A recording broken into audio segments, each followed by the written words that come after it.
Le ministre délégué de l'Action humanitaire, de la solidarité, des déplacés et des réfugiés a reçu le collectif des victimes des 10, 11 et 12 juillet à son département cette semaine.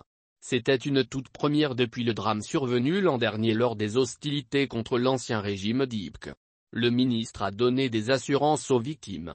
C'est avec des larmes que le ministre Imam Oumarou Diarra a reçu ses anciens camarades de lutte du mouvement M5 RFP.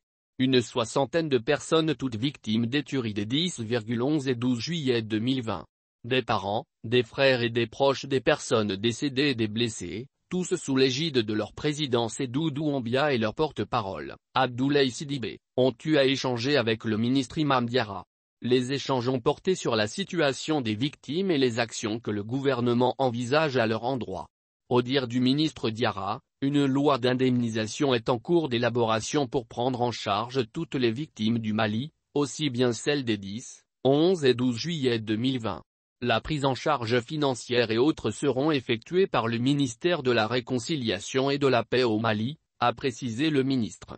Le ministre Diarra a aussi instruit aux responsables du collectif, de dresser une liste définitive des victimes. Après étude et examen, la loi d'indemnisation sera prise sur la base d'une liste définitive, selon Imam Diarra. Il a requis aussi le bilan des cas d'urgence et de traitement en cours. Cela, pour une prise en charge rapide et effective des cas de traitement au Mali et faciliter leur évacuation s'il y a besoin.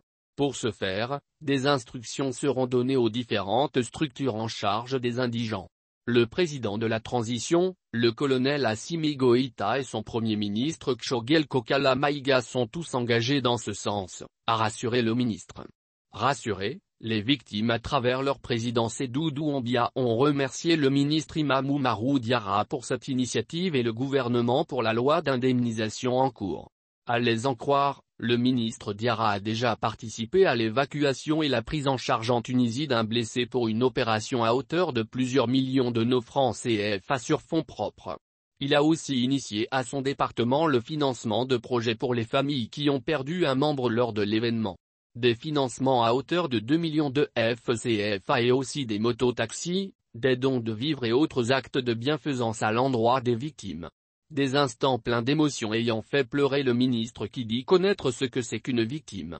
Le ministre aurait subi des séquelles de torture lors de son arrestation par l'ancien régime et traîne aujourd'hui, dit-il, les séquelles de problèmes respiratoires.